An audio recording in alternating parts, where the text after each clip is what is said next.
Okay, so last week, uh, when we started this, this is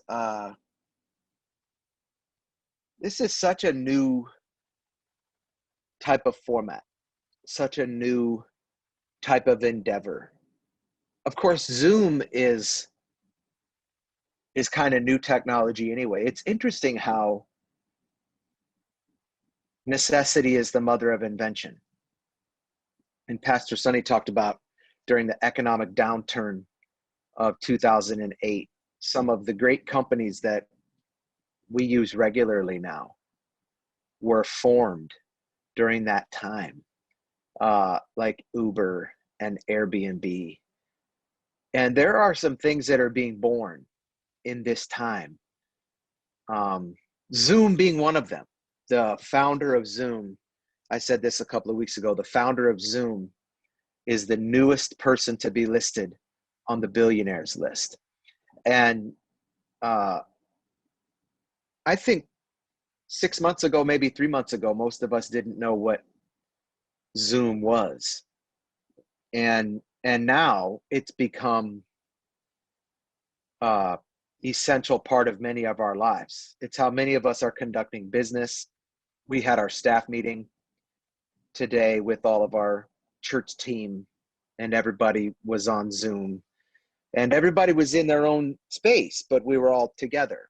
And so it is giving us this opportunity to close the distance and come within proximity of one another. And even in the midst of that, there are always challenges to new things. And one of the things that we're talking about internally, Pastor Sonny and I have been talking about it at great length the last week to 10 days, about what does church look like when we come out of this pandemic. I don't think it looks the same. And quite honestly, in the spirit of necessity being the mother of invention, I think that's okay. We had a pastor one time who used to have this line. It's actually Brian Russo's dad, Pastor Ed Russo from Victorious Life Church in Tampa, Florida. He said, change brings growth and growth brings change. I think sometimes we get stuck in what it is that we're doing, particularly if it's successful. And we don't push ourselves to the edges of our limitations. And when you look at the life of Paul, Paul pushed himself constantly to the edge. He could easily have rested on his laurels. He could easily have gone to one city and started one church and saw lots and lots of people in that region changed and then just stayed there. But I've been praying quite a bit about what does church look like moving forward. And I think it doesn't have to be an either or. I think it can be an and. Pastor Sonny's calling it the new norm church. What is the new norm for church, and what does that look like? And I think for us to look forward, we look back. And in some of that looking back, Paul is a catalyst for that.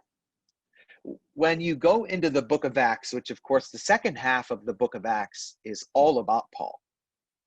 And we've really been doing a series on the second part of Acts to lead into a series on the book of Romans, which I said on Sunday is so interesting that here we are a number of weeks into a series on the book of Romans, and yet we haven't talked about the first verse of the first chapter of the book of Romans. And sometimes you have to slow down to speed up. Sometimes you have to learn your form. I don't know if you've ever heard the old adage that practice makes perfect, but that's false. Practice doesn't make perfect. Practice can take bad habits and make them ingrained in who you are and what you do. When Isaiah was first starting to play football, we lived in Houston, Texas. And in Texas, football is a religion. He was so little. It was actually cute, y'all. I think he was in first grade, and he got the gear, and the pads were bigger than him, and the helmet, he looked like a bobblehead doll. And when we went to our first practice, it was in Clear Lake, which is a suburb of Houston, and he played for the Clear Lake Falcons. And when we went to the practice, for the first probably week, they didn't touch a ball, they didn't tackle, they didn't hit. All they did was get in their stance. First day, they learned the 2-point stance.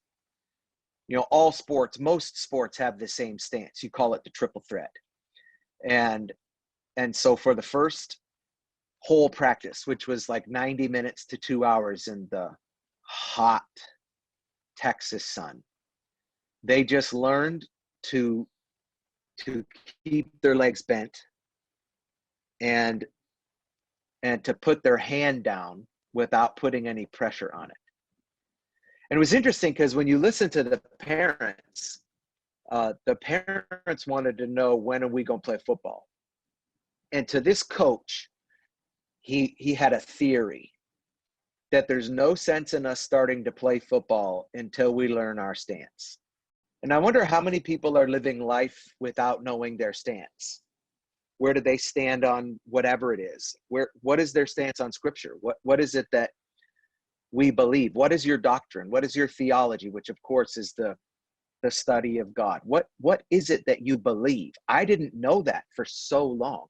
And I didn't know that for so long because I just didn't ask any questions.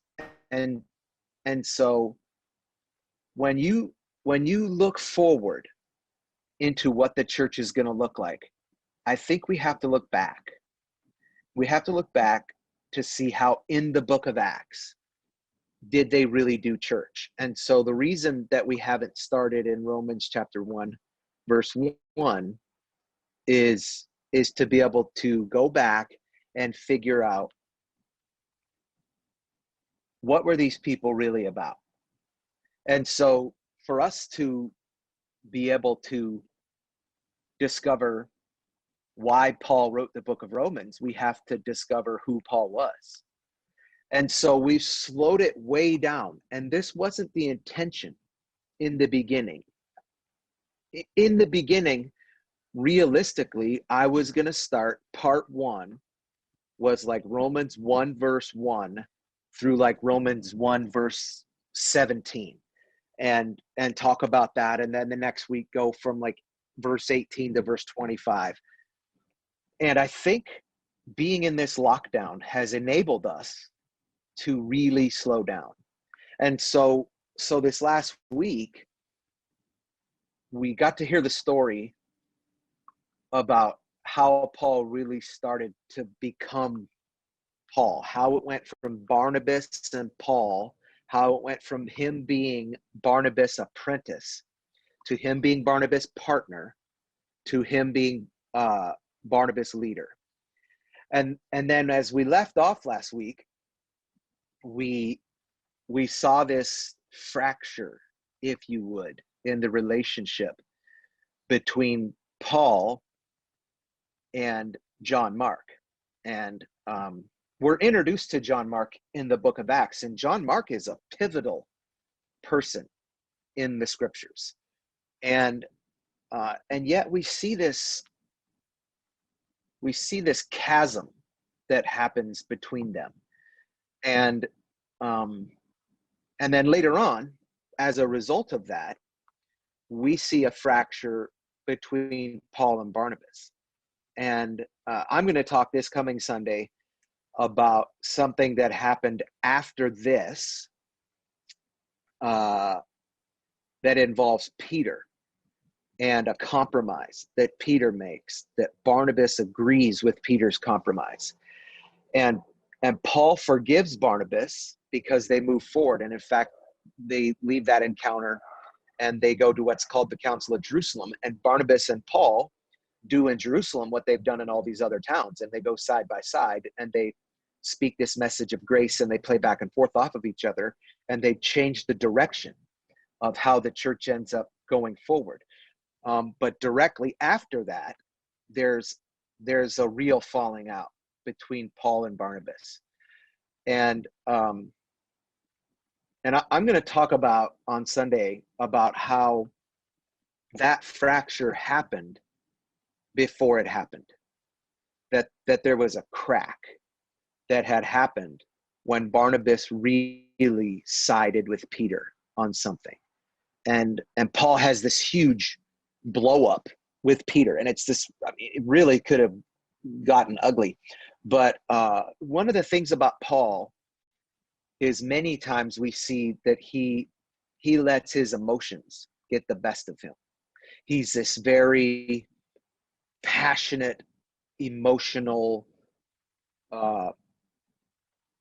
human, and a incredible leader who has these definitive ideas in his mind about how things are supposed to be done.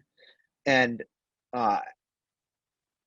as we get into Romans, we're going to see how Paul kind of comes to grips with that. And later on, in fact, 2 Corinthians has some very telling lessons that Paul learned in his life about reconciliation. And of course, Barnabas is the son of encouragement. And I think as I read these stories about Barnabas and how he kind of aligns with Peter, and then of course he aligns with John Mark, who's his family, I think really that Barnabas is just living out what his name means. You know, in scripture, when you hear a bar, that means son of. And so Barnabas means son of encouragement. And I think he was just living out his personality. And I think, you know, he was friends with Peter before he was friends with Paul. And so I think in this encounter, he really is looking back on his relationship with Peter, and he's wanting to encourage Peter. And in this encounter with John Mark that we talked about last week, I really think that the straw that broke the camel's back is that he was really just wanting to encourage John Mark. And Paul was such a letter of the law guy in so many ways, which makes sense when you go back to who Paul was. I mean, Paul was this Pharisee, and he says he's the Pharisee of Pharisees. He's a Jew of all Jews. And so he's been trained in this idea of once you sink your teeth into something, he's like a pit bull, that once you sink your teeth into something, there's just no way to go back from that. And so, you know, what we see in this abandonment, if you would, by John Mark, I feel like in the message on Sunday, I could have camped longer on how this relates to our life.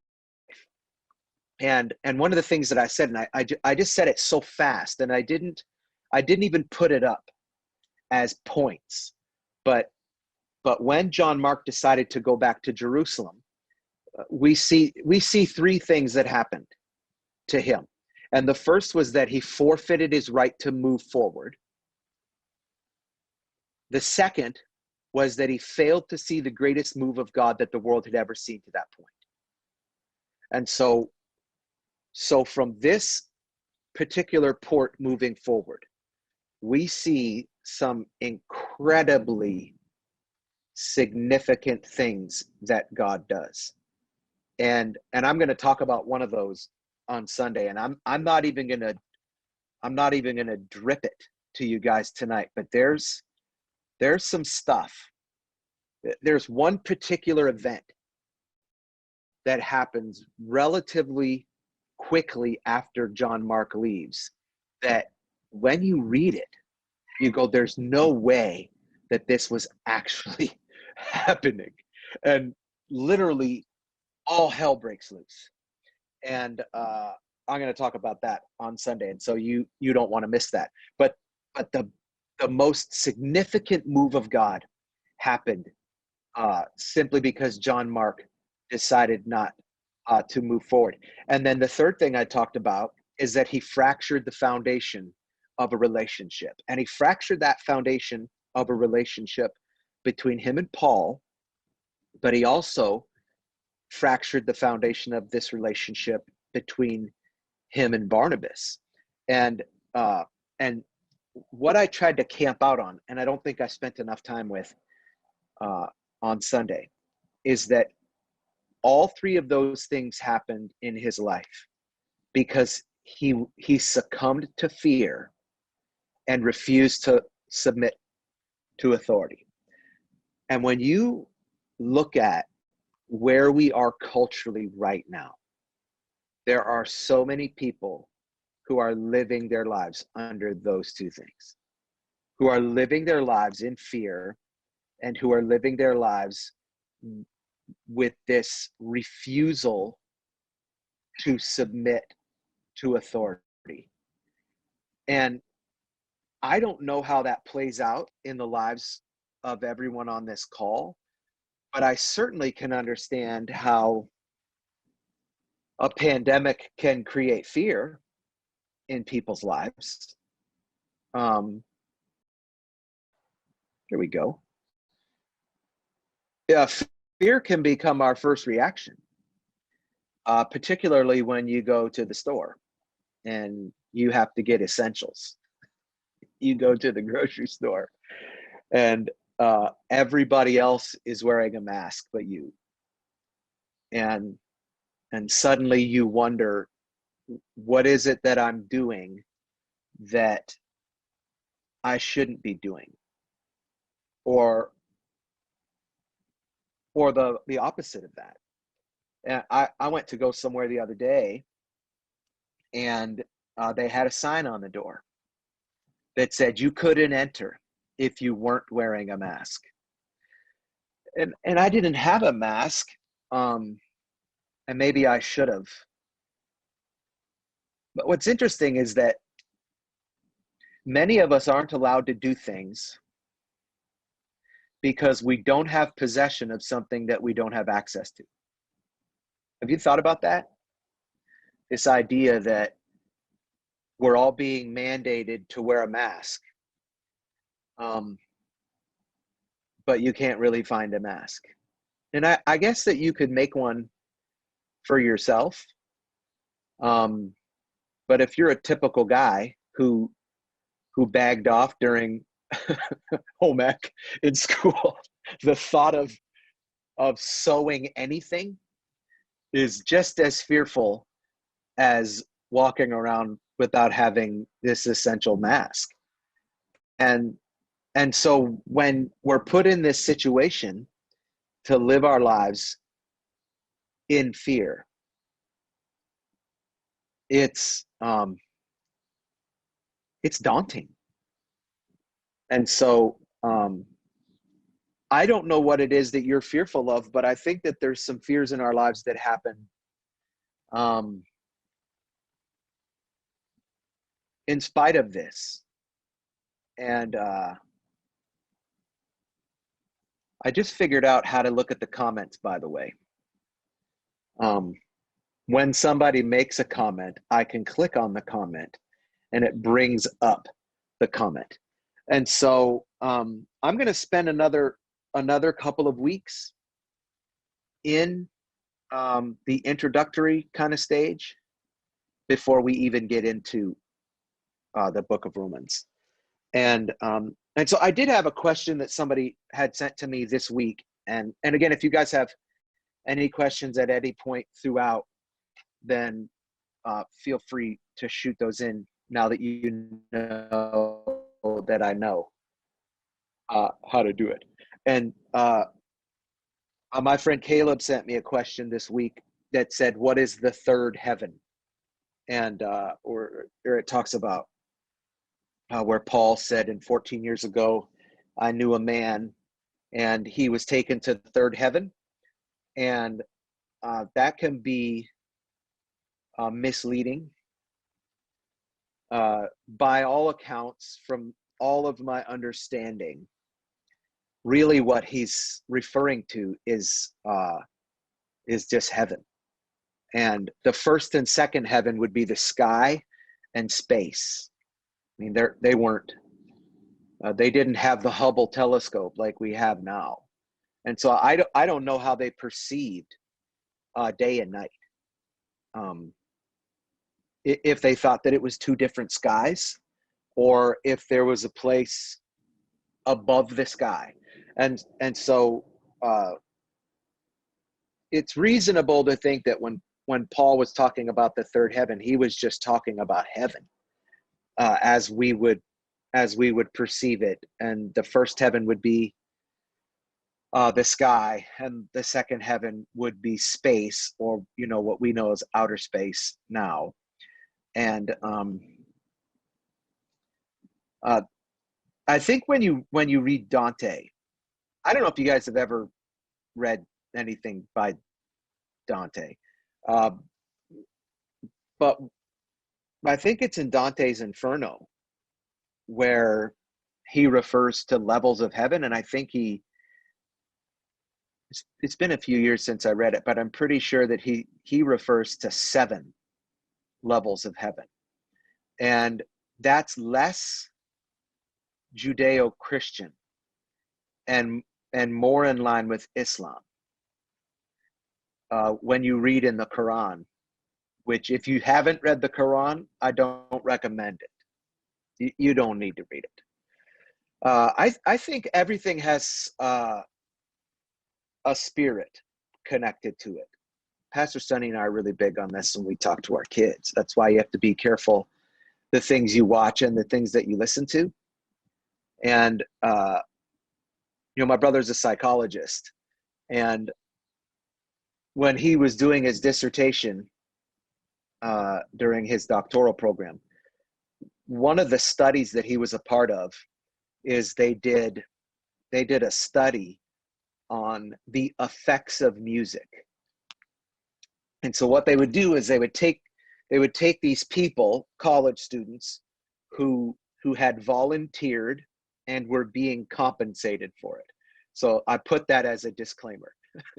And so they took these people, these college students, and they put them in a room, and they put headphones on them, and then they put pads on them to monitor their heart rate, and pads on their head to monitor their brain waves. And then they would play particular kinds of music, and they would monitor their moods, if you would, their heart rate, their pulmonary rate, their brain waves. And when they would play Mozart, it would have one particular effect.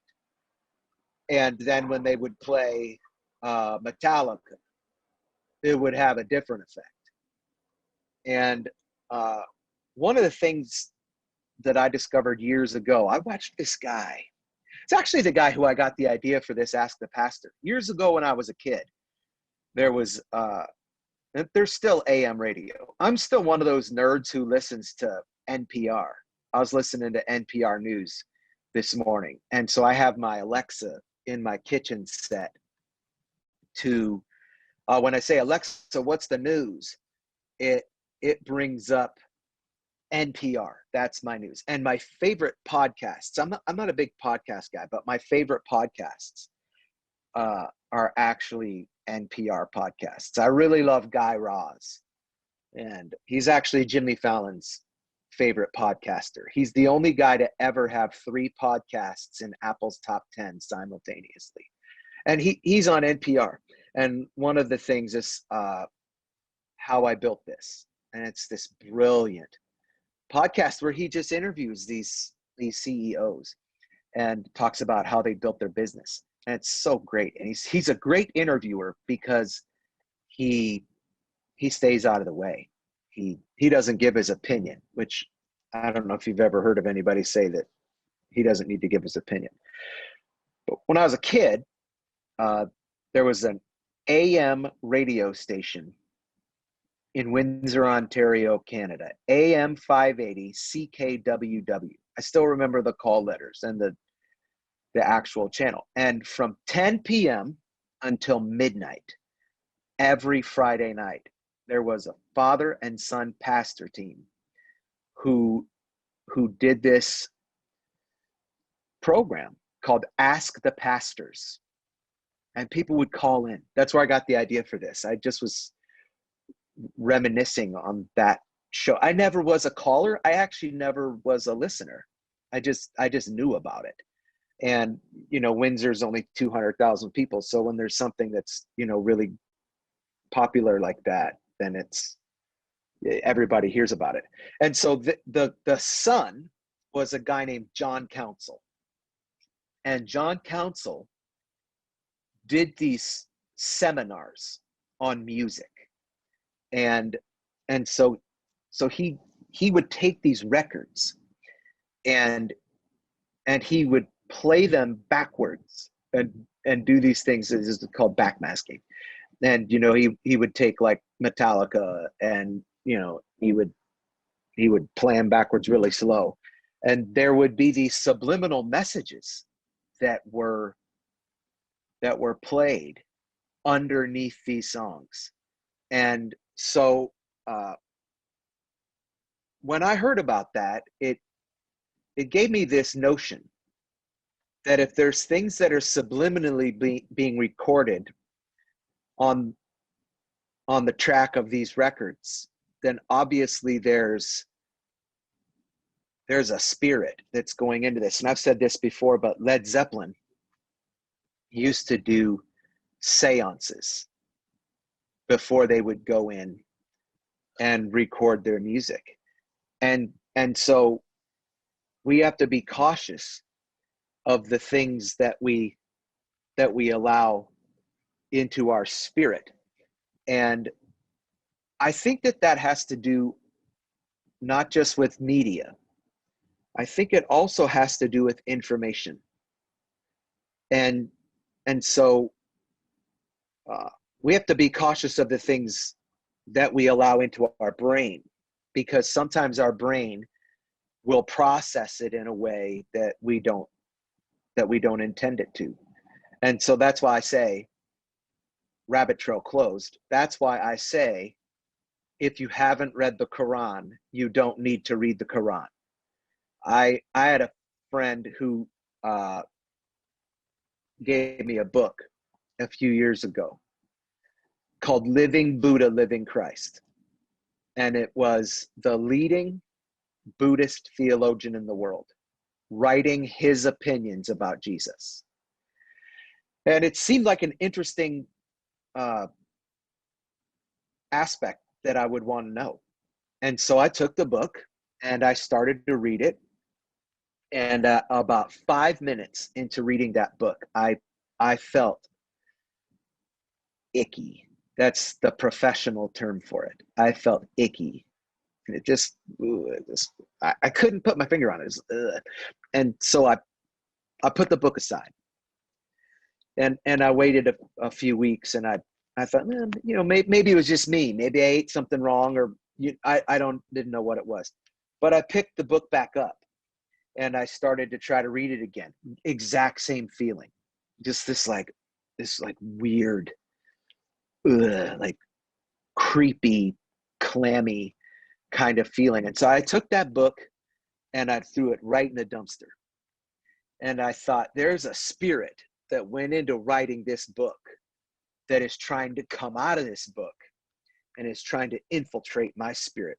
And my spirit and the spirit that was in that book were at war. Better yet, the spirit that was in me was at war with that book. And gratefully, scripture says, greater is he that is in us than he that is in the world. And so when you read this book by Dante, it's leaning more, in my opinion, toward what Islam would think about paradise, or what we would call heaven and the afterlife. And so when Paul talks about this level of heaven, I don't think he's referring to the same type of thing that Dante was, or that, you know, the prophet Muhammad was, or anything like that. And so when we come to questions like that, when we're reading in scripture, a lot of times our natural reaction is just to Google it. And you have to be careful when you Google things, because you don't often know the source of what that thing. I mean, I could write an article about anything that I want, and I could post it online, and if enough people read it, then when you Google that particular topic, then mine will be the first thing that comes up. But you can also pay for that. Like Pastor Sonny and I are watching this show right now called How I Built, the Food That Built America. There was a show on History Channel called The Men Who Built America. It's fascinating. And then there's a new one on History Channel called The Food That Built America. And it's about these guys like Milton Hershey and, you know, the Heinz guy. And it's just a number of people who changed America through foods that they came up with. And what's interesting is that you can go on Google and you can pay to have yourself become an expert in that particular thing. And so now, because of History Channel, if you Google anything about Heinz, History Channel could take their program, and if they want you to see it, they could pay enough money that when you put in Heinz, I don't know if they've done this because I haven't tried it, but they could make it so that the first thing that you see when you put in Heinz in Google is an advertisement for their program. And what I learned from Sonny in the midst of this, because she's in marketing, is that a food company, they can buy shelf space. And so if you want your ketchup, for example, to be the ketchup that everybody buys, then you can buy the shelf space right at eye level in every grocery store that people go into, so that when people come in looking for ketchup, the very first thing that they see is your brand. And Google works in that way.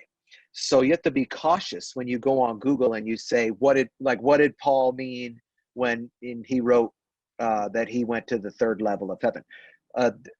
Just last night, Pastor Sonny and I were watching network television, which is it's an adventure now. It's like, ooh, live TV. We didn't know what to do when commercials came on. And so we stumbled across this guy who was teaching about the end times. And he was on a thing on Revelation, and he had this like huge screen, and we watched it for about 15 minutes. And it was interesting.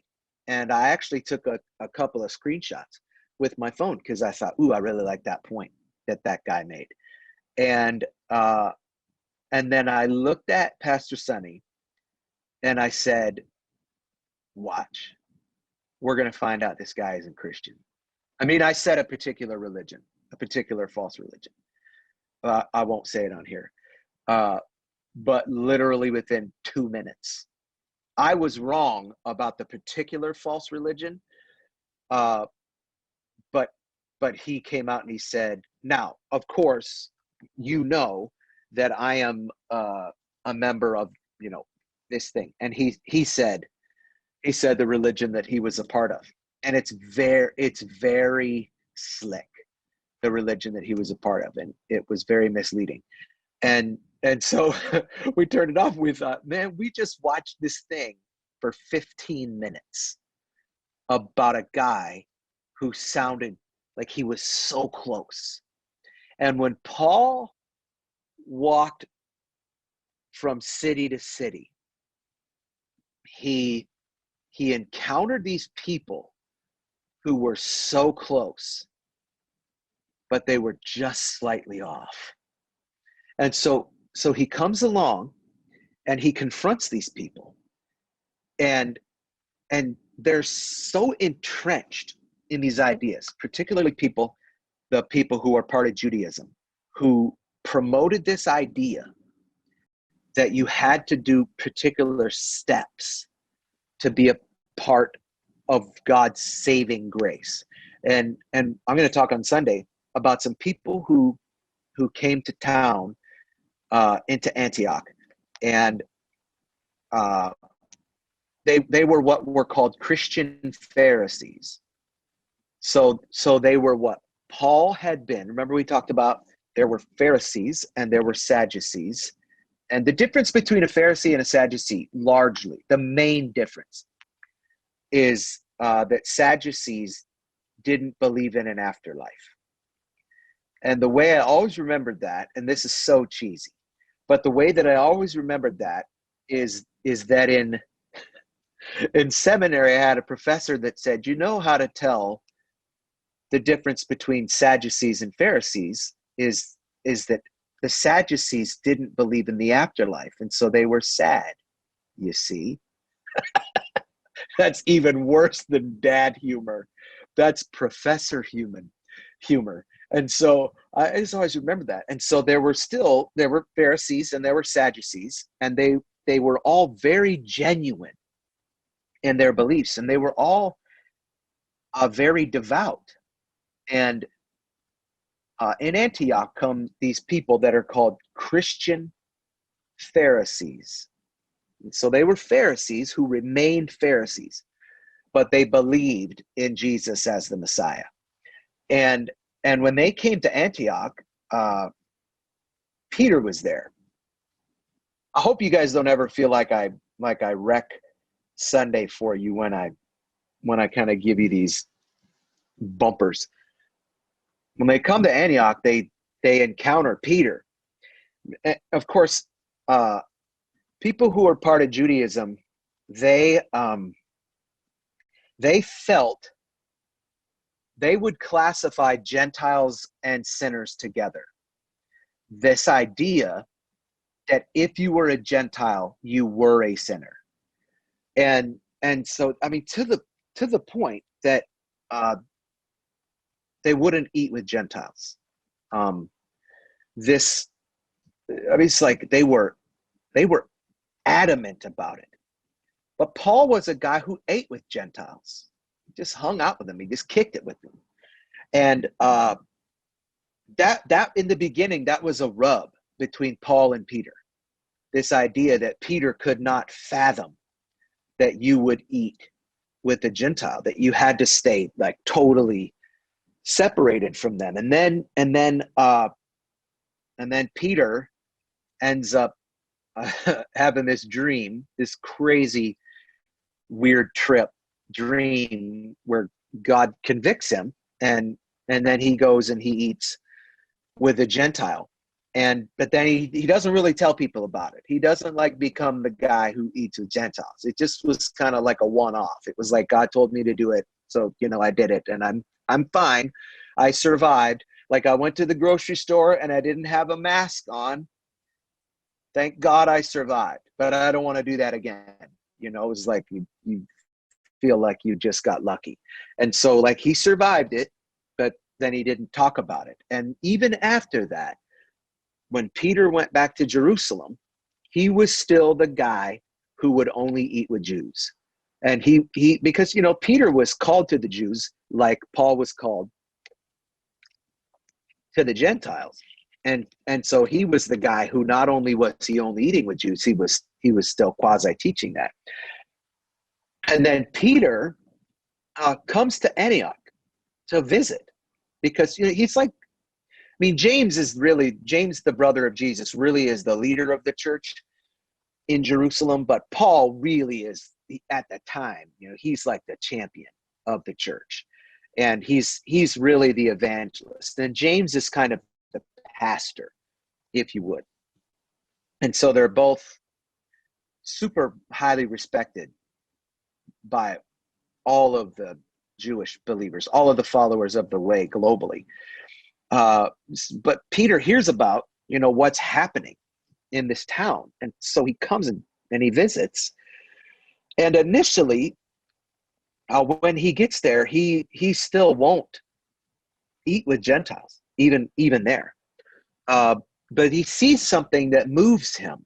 He sees that these are genuine believers, that they've had a real encounter with God.